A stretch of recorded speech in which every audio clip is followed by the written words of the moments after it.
네, 하나님 말씀 보도록 하겠습니다. 마태복음 6장 9절부터 13절까지의 말씀입니다. 마태복음 6장 9절부터 13절까지의 말씀, 저 여러분이 한 절씩 교독하고 마지막 절은 합독하도록 하겠습니다. 마태복음 6장 9절부터 13절까지의 말씀입니다. 네, 교독합니다.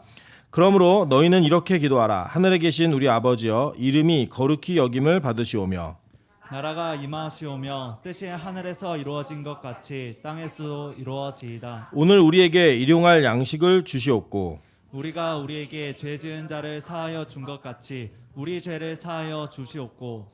합독합니다. 우리를 시험에 들게 하지 마옵시고 다만 악에서 구하시옵소서. 나라와 권세와 영광이 아버지께 영원히 있사옵나이다. 아멘. 우리 한 구절만 더 보도록 할게요. 병행 구절인데 누가복음 11장 2절부터 4절입니다. 누가복음 11장 2절부터 4절.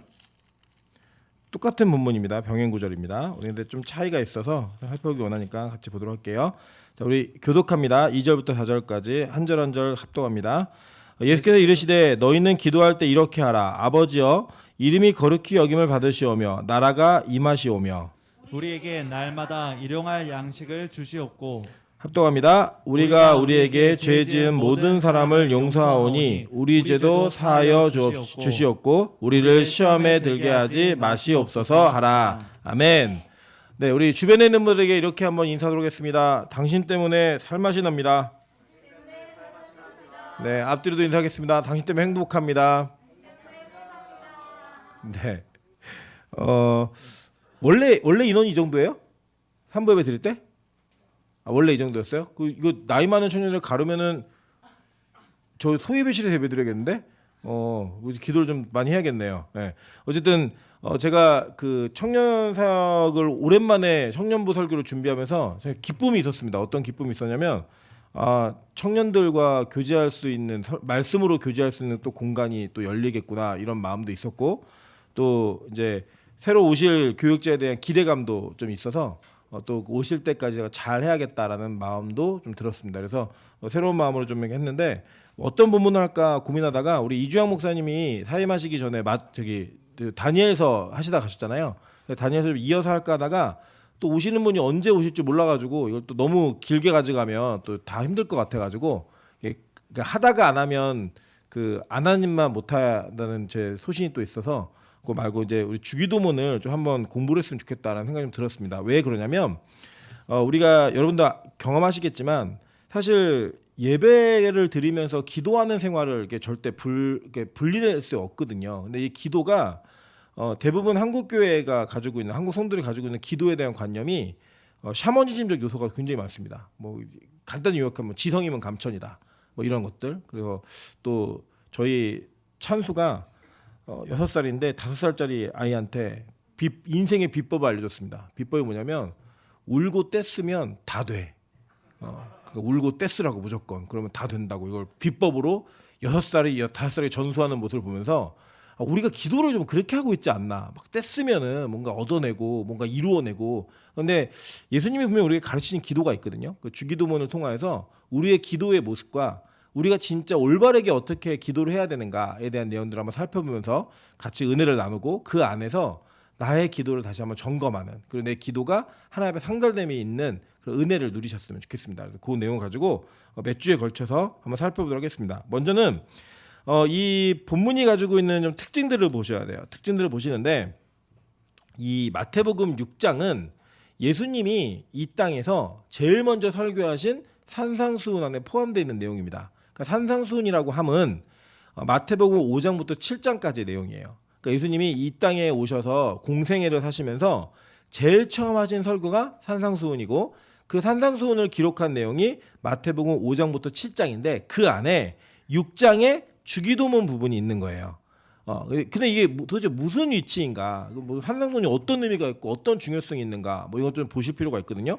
먼저 좀 우리 비교해 보도록 할게요. 대부분 여기 앉아 있는 분들이 초신자가 없기 때문에 들으면서 이해할 수 있는 내용들이라고 생각을 합니다. 그래서 제가 간지를 만들까 하다가 1, 2부도 간지를 했는데 또 간지를 하면 되게 지겹겠다 이 생각이 들어가지고 안 하고 이주환 목사 원래 안 하셨죠, 그죠? 그래서 안 한 방법으로 그대로 가져가면서 진행해 보도록 하겠습니다. 먼저는 이거예요. 먼저 이게 기도에 대한 내용을 살펴보기 전에 이게 왜 이렇게 중요한 내용인가를 좀 먼저 보도록 하겠습니다. 그 마태복음 그 1장을 보면 족보가 나와요. 그죠? 성경책 혹시 있으세요 다? 예, 좀 살펴보세요. 이렇게 1장부터 보면은 눈으로만 보셔도 돼요. 1장에 보면은 예수님의 세계에 대한 족보가 쭉 나옵니다. 그죠? 나오죠? 누가 누굴 낳고 누가 누구 이거 안 보셔도 그러니까 외우진 않으셔도 되는데 족보가 쭉 나와요. 족보가 나온 다음에 2장의 내용은 뭐냐면 예수님이 헤롯을 피해서 애굽으로 도망가셨어요. 그죠? 그 내용이 나와요. 그죠? 예. 그리고 그 다음에는 3장에는 무슨 내용이 나오냐면 예수님이 세례를 받으시는 내용이 나옵니다. 그죠? 예. 그리고 4장에는 뭐가 나오냐? 예수님이 광야에서 시험 당하는 내용이 나오세요. 그리고 5장부터가 어떻게 시작되냐면 5장 1절 한번 보실래요? 5장 1절. 예수께서 무리를 보시고 산에 올라가 앉으시니 제자들이 나온지라. 그리고 산에 올라가셨어요.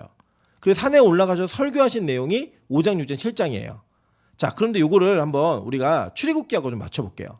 자, 출애굽기 1장에 가면은 뭐가 나오냐면 출애굽기 1장에 야곱의 70인이 내려간 내용으로 통해서 야곱의 아들들의 이름이 나옵니다. 기억나세요?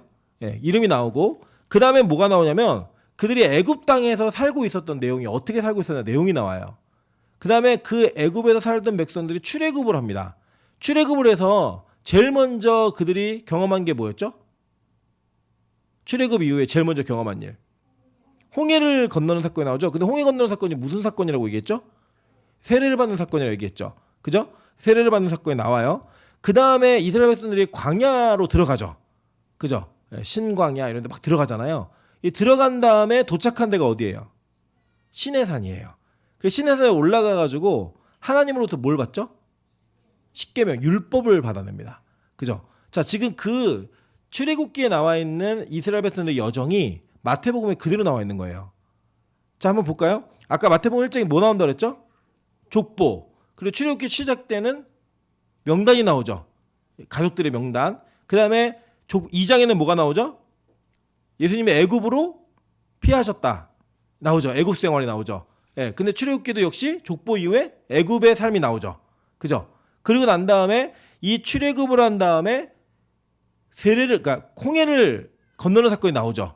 그런데 예수님 3장에 뭐가 나온다 그랬죠? 세례를 받으시는 사건. 세례와 홍해 사건 똑같은 사건이라고 얘기했잖아요. 포개지는 거죠. 4장에서는 이스라엘 백성들이 홍해를 건넌 이후에 광야로 들어가죠. 그죠? 광야로 들어갔는데 예수님이 광야에서 마귀에게 시험 받으시는 장면이 나오는 거예요. 그리고 5장에서는 예수님이 어디서 가르치신다고요? 산에서. 자, 이스라엘 백성들은 광야를 지나서 어디서 모세가 십계명을 받죠? 시내산에서. 자, 보세요. 그러니까 지금 이 출애굽기에 있는 그 하나님의 여정의 스토리와 마태복음에 있는 스토리가 그대로 이렇게 포개지는 거예요. 그죠? 그리고 출애굽기에서는 시내산에 올라갔던 이스라엘 백성들에게 하나님께서 모세를 통해서 율법을 주셨고 그 율법 안에 있는 내용들이 그들이 꼭 지켜야 되는 내용들이었던 거예요. 그것처럼 지금 이 마태복음 6장에 나와 있는 5장부터 7장까지 걸쳐져 있는 산상수훈은 시내산의 율법과 동일한 의미를 지니고 있는 예수 그리스도를 통해 전달되는 복음인 거예요. 그냥 이 율법과 복음의 내용이 이렇게 딱 포개지면서 완성을 이루는 그런 내용이 나타나는 거예요. 그래서 이 산상수훈 안에 뭐가 포함되냐면 여러분 잘 기억하시겠지만 뭐가 나오냐면 나는 율법을 폐하러 온 자가 아니라 율법을 완성하러 왔다라는 이야기가 이 산상수훈 안에 포함되어 있는 이야기인 거예요. 즉 구약에 대한 율법을 제대로 이해하고 이 신약에 나타나 있는 예수님으로부터 선포되어진 복음을 제대로 이해하면 이게 이렇게 딱 고리가 맞으면서 뭐가 완성되냐면 신구약을 통틀은 복음이 완성되는 겁니다. 그 복음이 완성되는 것 안에 이 기도의 내용이 있는 거예요. 그러면 재밌는 게 뭐냐면 신명기 27장에 가면요. 한번 가보세요. 그냥 신명기 27장. 쭉 볼까요? 우리 성경책 보면서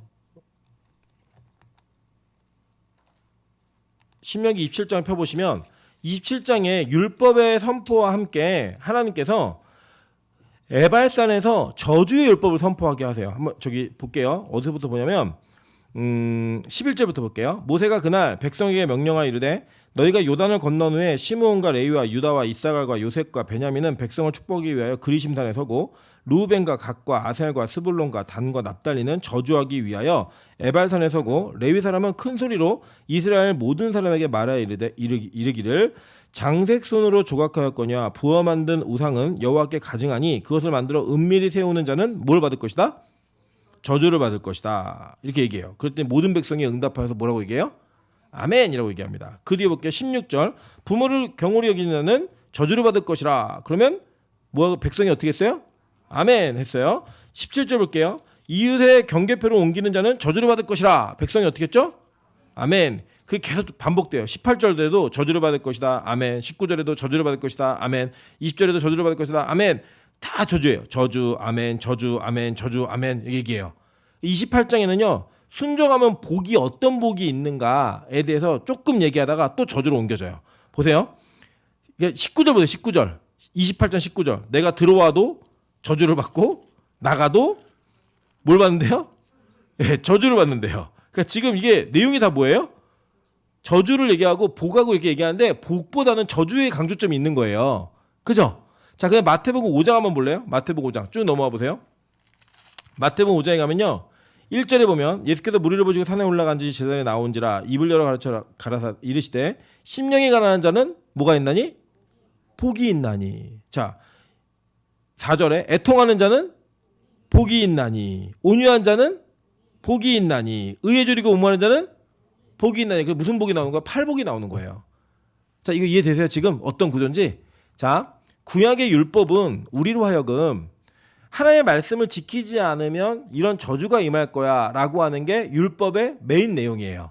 그래서 실제로 분량으로 봐도요 3배가 많습니다. 저주가 축복보다. 네, 저주가. 근데 이 신약으로 넘어오면 예수님께서 무리를 보고 산에 올라가 앉으셔가지고 신의 산에서 율법이 선포된 것을 완성시키실 때 예수님이 올라가자마자 한 이야기가 뭐냐면 복 있는 사람 이야기예요. 이게 헬라어로 원어를 보면요 무한 사람은 복이 있나니가 아니고요. 복 있는 자여. 심령이 가난한 자. 복 있는 자여. 너 애통하는 자다. 이렇게 얘기를 합니다. 즉 구약의 저주가 신약의 복으로 완벽하게 바뀌어지고 대치되는 것을 보게 되는 거예요. 그러면서 예수님께서 이 공동체에게 이제 가르치심 할 때 우리 아까 누가복음 병행 구절 읽었죠. 예, 그 내용 한번 다시 한번 볼게요. 가면은 1절 한번 보겠습니다. 11장 1절. 자, 보겠습니다. 제가 읽을게요. 예수께서 한 곳에서 기도하시고 마치심에 제자 중 하나가 여짜오되 주여 요한이 자기 제자들에게 기도를 가르친 것과 같이 우리에게도 가르쳐 주옵소서라고 얘기했어요. 그죠? 자, 여기서 요한은 누구일까요? 그렇죠. 세례 요한. 역시 우리 교회가 수준이 많이 높아졌네요. 그죠? 이제 요한, 세례 요한과 사도 요한을 구분할 줄 아니까. 자, 세례 요한은 예수님의 사촌형이에요. 그 6개월 먼저 태어났고 세례 요한의 사역은 예수님의 사역보다 훨씬 더 앞서 있었습니다. 왜죠? 그가 오실 길을 예비하는 사역이 그의 사명이었기 때문에. 그래서 세례 요한의 제자가 엄청 많았어요. 그리고 이 세례 요한의 제자들은 그 시대에 굉장히 큰 센세이션을 일으켰습니다. 왜냐하면 이 시대는 지금 로마가 이스라엘을 다스리고 있는 시대예요. 그죠? 그런데 이 사람들에게는 어떠한 마음의 그 어려움이 있냐면 자기들 하나님 백성이기 때문에 다른 사람의 지배를 받으면 안 돼요.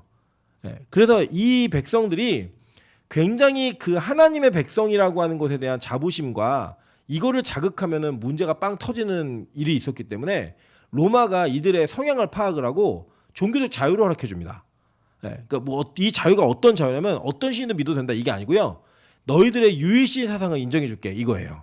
왜냐면 로마는 다신교 사회였기 때문에 유일신 사상을 인정해 주고 너희들 제사상도 니들이 우리한테 허락만 받으면 너네가 하고 제사법도 그대로 하고 다 지켜. 다만 너희가 너희 스스로 살인만 하지 마. 그러니까 그 사형제도만 너희가 하지 마. 그래서 종교라는 영역 속에서 살인제도만 빼놓고는 다 자유를 허락해 줬어요. 그러니까 이제 이들은 자기들이 가지고 있는 신앙적인 자유가 일단 있으니까 버티는 거야. 일단은 버티는데 뭐가 문제였냐면 그들에게 다윗의 왕국 메시아 사상은 군사적으로 경제적으로 정치적으로 모든 걸 완벽하게 독립하는 게 이들이 가지고 있는 내용인 거예요. 그래서 그 당시에는 많은 분파가 있었는데 유대인들의 공동체 분파 여러분 예를 들면 잘 알고 있는 젤롯이 뭐예요? 열심당원들. 우리들 얘기하면 무장 독립 투사들, 그리고 바리새인들, 사두개인들, SNF파들 이런 사람들이 다 있었거든요. 그런 사람들이 각자 자기들의 방식으로 자기들이 기대하고 있는 메시아가 어떻게 오실 건지를 기대하는 마음으로 기도하는 내용들이 있었던 거예요. 그 뭐냐면 공동체 슬로건이에요. 공동체 슬로건. 그런데 이 슬로건이 누구에게도 있었냐? 세례 요한에게도 있었던 거예요. 그 세례 요한의 공동체는 세례 요한이 가르친 기도를 통해서 하나님의 나라와 메시아가 오시기를 간구했던 겁니다. 이해됐죠? 무슨 말인지? 그래 이제 이거를 보고 제자들이 예수를 볼 때 예수님도 그 분파 중에 한 분파를 이룬 사람인 거예요. 제자들이 볼 때 유일하신 하나님의 아들이라고 아직 몰라요, 이들이. 그래서 예수님께 뭘 요청을 하냐면 예수님 다른 공동체들도 다 기도하는 내용이 있으니까 우리도 좀 기도를 가르쳐 주세요. 우리 슬로건은 도대체 뭡니까? 우리는 왜 모인 거예요? 우리는 도대체 이 교회 목회 철학은 뭐예요? 이걸 묻는 거예요. 그거를 얘기해 주기 위해서 기도를 좀 가르쳐 주세요 라는 요청을 제자들이 예수님에게 직접 하는 겁니다. 그때 예수님께서 그 내용을 다 들으시고 그 질문을 들으시고 그럼 너희들 이렇게 기도해 라고 얘기하면서 이 마태복음이 더 자세히 기록됐기 때문에 앞으로 마태복음을 통해서 볼 거예요. 마태복음과 같은 기도 문구를 가르치시는 겁니다. 자, 여기까지 이해됐나요? 자, 이게 바로 주기도문이 우리에게 주어진 과정이에요. 그래서 이건 뭐냐면 예수님은 올 때부터 메시아셨어요. 올 때부터 하나님이셨어요. 중간에 되신 게 아니라 이만희처럼 중간에 된 인간이 아니에요. 올 때부터 메시아로 오신 분이고 그들이 제자들이 비록 다 이해하지 못했을지라도 예수님은 자기 스스로 자기가 하나님의 아들이고 하나님이신 거를 알고 있었다 모르고 있었다. 알고 있었다. 그죠? 그렇기 때문에 예수님은 그들에게 이 기도의 내용을 가르치실 때 야 다른 애들은 이렇게 우리는 이렇게 하자 이 정도의 개념이 아니라 모든 그리스도인들 앞으로 이 땅에 존재할 수 있는 역사 가운데 있는 모든 그리스도인들이 이렇게 기도를 해야만 한다라는 거예요. 네, 이게 기도의 기본적인 포맷입니다. 주기도문에. 우리가 주기도문으로 예배를 마칠 때가 있잖아요. 그 기도의 내용이 여러분이 그냥 나 암송했어. 생각 없이 그냥 암기했어. 이 정도의 개념으로 갖는 게 아니라 여러분이 이 기도를 통하여서 내가 어떠한 예수를 믿고 있고 어떠한 예수를 따르고 있고 어떠한 예수를 기대하고 있고 어떠한 예수가 나에게 믿어지고 있는지를 고백하는 기도의 내용인 거예요.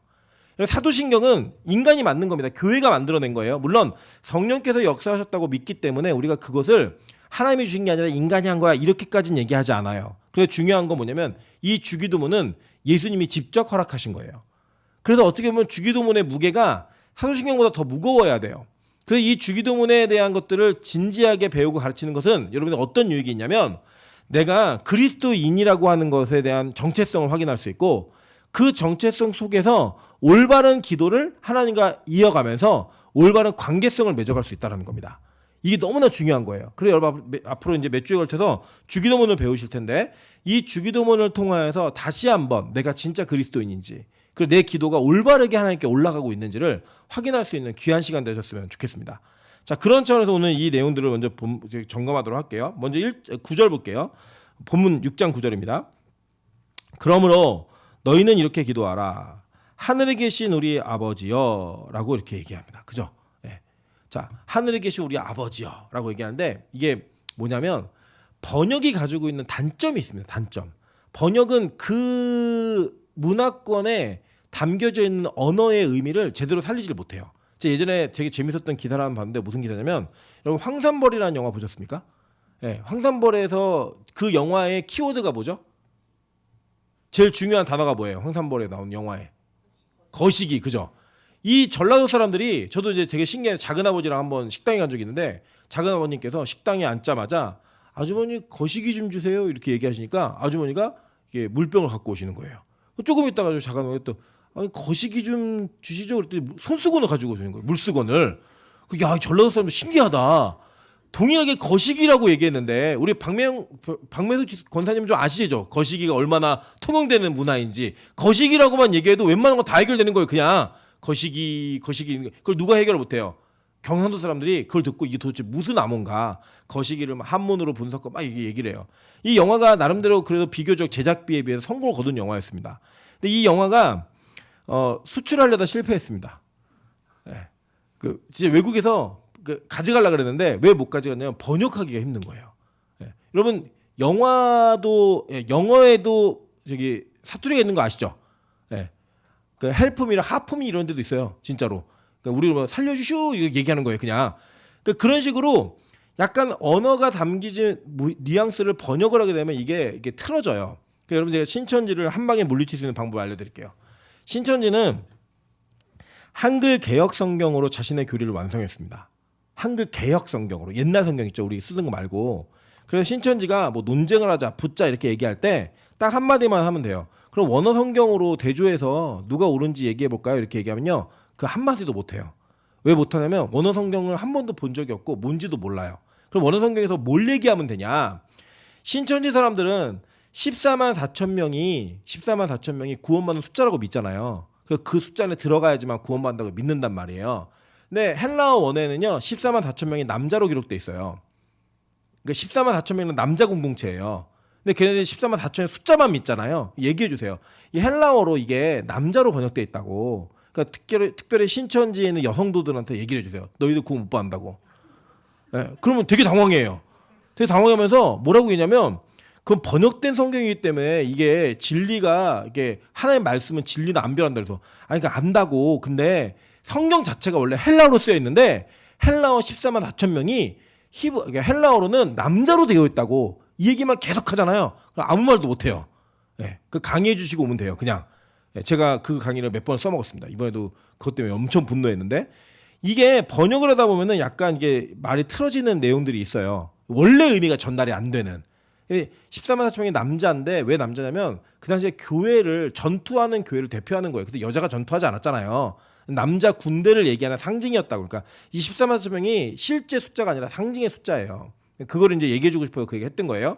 자, 그런데 제가 왜 이 얘기를 했냐면 우리 한글의 주기도문은 하늘에 계신 우리 아버지여 이렇게 시작되잖아요. 근데 헬라어로는 어떻게 시작되냐면 아버지예요. 네. 파테르 아버지. 이게 기도문의 첫 출발이에요. 그리고 이게 어떤 의미가 있는 거냐면 그 당시에 파테르라는 단어는 어떤 단어냐면 여러분 아람어로 이걸 번역하면 여러분 잘 아는 단어예요. 찬양에도 있어요. 우리 아빠를 부를 때 뭐라고 부르죠? 아빠. 또 뭐라고 불러요? 남자들 군대 갔다 오면 아버지 이렇게 부르죠. 근데 아빠하고 아버지는 조금 큰 차이가 있죠. 우리 찬이는 아빠 해봐 그럼 엄마 그래요. 예. 아빠 그럼 엄마 그래요. 예. 걔는 밥 주면 다 엄마예요. 할머니도 엄마, 이모도 엄마, 밥 주면 다 엄마예요. 예. 아빠 해봐 아빠 엄마 그래요. 계속. 잘 보세요. 파테르라는 단어는 어떤 단어냐면 우리로 번역을 하면 한글로 가장 가까운 뉘앙스는요. 아빠 이거예요. 아버지가 아니라 다른 단어가 있어요. 또 아버지는 그러니까 아빠 이런 단어예요. 근데 이 단어를 그 당시에 이게 기도문들이 있거든요. 이러면 유대인들에게 카두시라는 기도문이 있어요. 그래서 이건 하루에 2번씩 무조건 기도해야 돼요. 아침 저녁으로 외우는 거예요. 그냥 찌르면 나오는 뚝 찌르면 기도문이 막 나와요. 카두시라는 기도문이. 또 뭐가 있었냐면 세모네 에스레라고 하는 기도문이 있어요. 18가지 기도문이. 다 외우고 다녀요. 이거를. 기도문이 있으면 뚝 찌르면 기도문이 막 나오는 이런 기도의 습관이 있었던 모든 문건 가운데 한 번도 이스라엘 백성들은 하나님을 아버지라고 부른 적이 없어요. 한 번도 하나님을 파테르라고 부른 적이 없어요. 근데 예수님이 기도를 가르치시면서 제자들에게 처음으로 하신 말씀이 뭐냐면 너희들 하나님을 파테르라고 불러. 이걸 아람어로 바꾸면 아바예요. 아바. 여러분 그래서 우리 아바 아버지 이게 뭐냐면 아빠 아버지예요. 아빠 아버지. 예. 그대로 번역을 하면 예수님께서 우리에게 기도를 처음 가르치실 때 기도에 있어서 가장 중요한 게 뭐냐? 하나님과의 관계성을 가르친 거예요. 왜 이게 중요하냐면 이 당시에 그리고 지금도 마찬가지지만 이 당시에 사람들과 지금의 사람들이 만들어낸 모든 신들은 우리 인간을 초월하는 초월자들이에요. 다. 하나님도 마찬가지지만 초월자예요. 그래서 함부로 우리가 그 존재를 부르거나 그 존재에게 무언가를 부탁을 할 수 없는 존재예요. 그래서 하려면 막 뭘 바쳐야 되는 거예요. 왜 심청이를 물에 던지죠? 용왕에게 인당수에 그 심청을 던짐으로 말미암아 이거를 좀 받고 네 노여움을 풀고 이 풍랑을 좀 멈추게 해줘. 이거 아니에요? 왜 돼지목을 이렇게 잘라갖고 그거 갖고 하죠? 내가 이걸 너에게 줄 테니까 내가 이 돈을 꽂을 테니까 이거 너에게 물질을 줄 테니까 네가 좀 나한테 뭘 좀 제공을 해줘. 내가 원하는 것 좀 들어줘. 이런 관계성을 성립해 가는 그런 초월자인 거예요. 내가 부탁하려면 뭘 제공을 해야 되는 거예요. 안 하면 안 되는 거예요. 지난번에 어저께는 그저께 저희 아들이 지나가다가 뭐라고 얘기했냐면 뭐 막 뭘 얘기하니까 저거 공짜야 그랬더니 엄마가 옆에서 이 세상에 공짜는 없어 그랬더니 아빠하고 엄마는 나한테 요리하고 밥 주는 거 공짜로 주잖아 이렇게 얘기한 거예요. 그리고 뭐라고 했냐면 그거는 부모니까 해주는 거지 이렇게 얘기를 했단 말이에요 우리가. 그리고 이게 무슨 의미냐면 이런 겁니다. 이 세상에 공짜가 있어요 없어요? 공짜가 어디 있어요? 공짜 없어요. 다 대가가 있는 거고 다 무언가를 제공을 해줘야 되는 건데 유일하게 여러분이 당당하게 요구하고 공짜로 누리는 관계가 있다면 부모 자식 간의 관계인 거예요. 우리 한 자매 집에서 잘 때 돈 내고 자요? 오늘 5,000원씩 엄마 오늘 내 이틀 동안 못 냈어. 좀 한 달치 계산할 테니까 좀 깎아줘 이렇게 얘기해요? 호별이가 엄마 젖을 빨고 엄마 우유를 먹으면서 먹을 때마다 300원씩 내나요?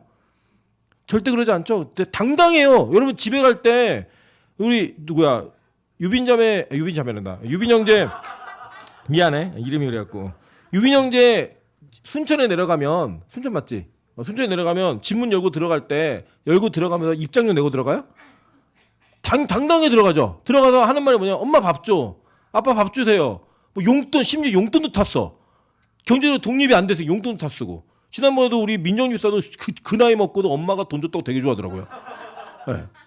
여러분 이게 무슨 의미냐면 우리가 나와 그 사람과의 관계성이 어떤지에 따라서 지금 하고 있는 말이나 행동이 합리화될 수도 있고 말도 안 되는 얘기가 될 수도 있다는 거예요. 예를 들어 제가 저희 어머니한테 어머니 저 5만 원만 주세요라고 얘기하는 건 가능하죠. 길 지나가다가 모르는 사람한테 5만 원만 주세요 얘기하면은 이게 되게 짜증나는 얘기죠. 말도 안 되는 거고 제가 지금도 박명석 권사님한테 권사님 저 5만 원만 주세요 한 번은 주실 수 있을 것 같아요. 한 번 정도는. 근데 제가 매주 얘기하면 교회로 옮기실 거예요 아마. 네. 이게 어려운 거죠. 이게 관계성의 문제라는 거예요. 관계성. 근데 하나님이 우리와의 어떤 관계성인지를 예수님이 우리의 기도 문구를 통해 알려주신 거예요. 그 첫 번째가 뭐냐면 파테르예요. 이게 너무 중요한 거예요. 여러분 때로 기도할 때 우리의 기도의 자세가 어떤 기도의 자세냐면 하나님은 너무 우리 기도를 안 들어줘. 그리고 내가 막 떼쓰고 울고 막 어떤 막 말도 안 되는 상식을 벗어난 짓을 해야지만 막 금식하면서 막 협박해야지만 들어주는 하나님이야. 이런 관계를 이해하고 이런 관계로 여러분이 이해하고 있다 하나님을. 여러분의 기도는 다 잘못된 거예요. 그래 여러분 우리가 그동안 얼마나 많은 시간 동안에 우리의 기도가 잘못된 기도로 하나님 앞에 드려졌는지를 보셔야 되는 거예요. 되게 섭섭한 거예요. 하나님은 나를 자녀로 생각하고 있고 나는 하나님의 자녀임에도 불구하고 그 기도가 출발하는 시점, 출발점 자체가 아버지와 아들의 관계가 아니야. 아빠 이렇게 부를 수 있는 관계가 아니라 예를 들면 뭐 아버님 내지는 뭐 좀 이렇게 표현하면 그럴 수 있지만 우리나라는 그럴 수 있으니까 시아버지 이렇게 부르듯이 시아버지한테 아무 부탁이나 못 하잖아요. 아빠한테 할 수 있는 부탁을 아빠 이불 좀 펴줘 이게 가능한데 시아버지 이불 좀 펴줘 이건 안 되잖아요. 그죠? 아빠 저거 좀 갖고 와 이건 안 돼. 시아버지 저거 좀 갖고 와 이건 안 된단 말이에요. 그런데 하나님은 우리와의 관계성을 아빠라고 하는 관계성을 유일하게 두심으로 말미암아 저와 여러분에게 내가 너에게 어떤 하나님인지를 알려주시는 거예요. 그걸 누가? 예수님이 중간에서 야 너희의 아버지야 네가 아빠라고 부를 수 있는 존재야. 누가요? 하나님이. 그러니까 여러분 이게 엄청난 기도의 출발점이 다른 거예요. 다른 이들은 한 번도 그렇게 부르지 못했다니까요. 그 이전에는 어떤 누구도 하나님을 감히 아빠라고 부르지 못했어요. 근데 예수님은 우리에게 너희도 하나님 아빠라고 불러 얘기한 거예요. 그러니까 우리 아빠라고 부르면 이미 하나님이 조금 만만해진다 안 만만해진다. 네. 아빠 나 시집 가고 싶어. 아빠 나 돈이 좀 없어. 아빠 나 이번 달 생활비가 좀 모자란데. 아빠 나 이거 하고 싶거든. 이걸 얘기할 수 있는 존재가 된다는 거예요. 여러분 그러면 그 내용을 제가 볼게요. 누가복음 11장 한번 보세요. 누가복음 11장에 아까 주기도문이 나왔잖아요. 그죠? 요약돼서 그 뒤에 내용을 볼게요. 뒤에 내용 5절부터입니다.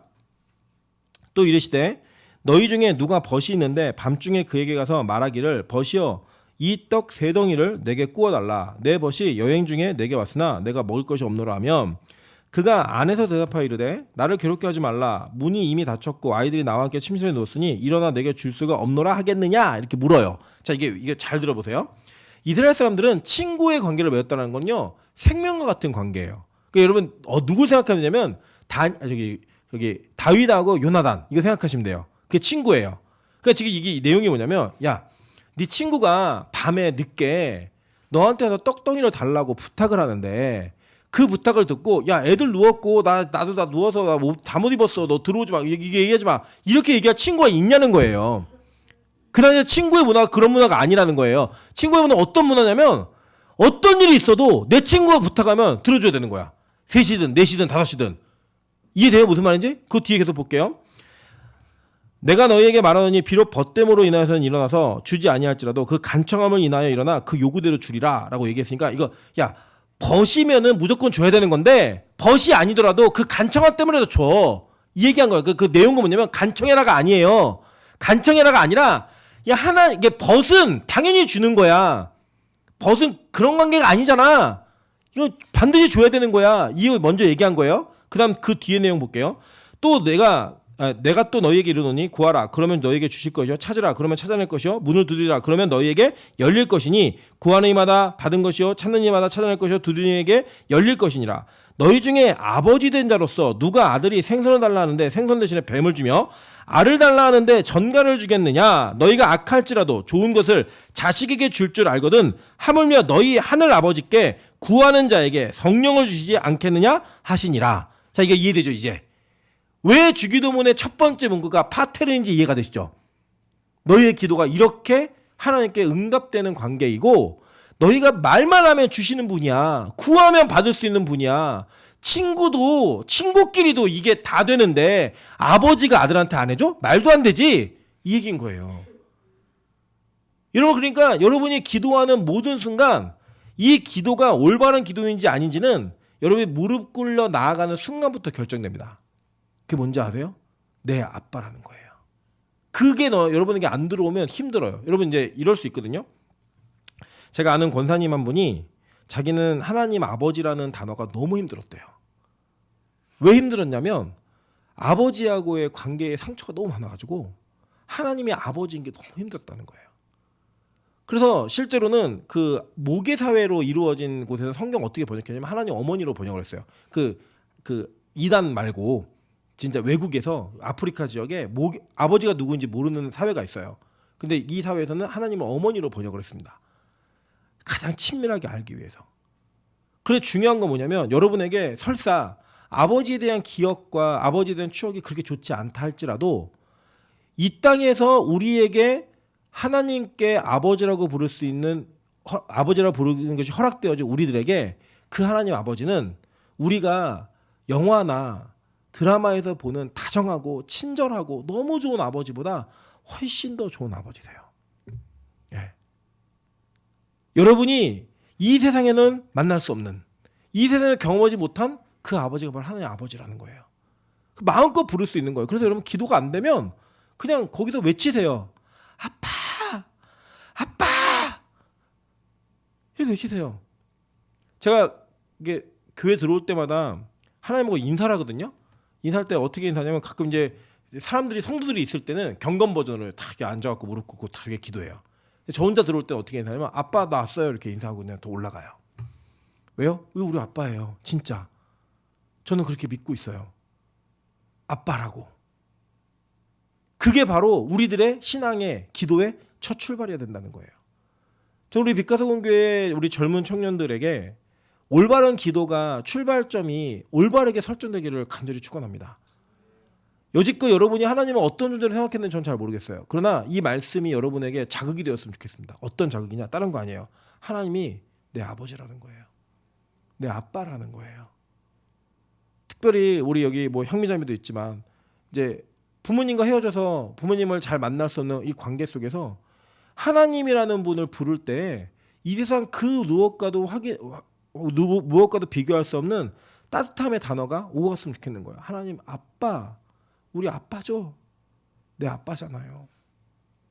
그 단어가 저와 여러분에게 기도의 출발이었으면 좋겠는 거예요. 그러면 그 뒤에 그 기도의 내용은 솔직하다, 솔직하지 않다.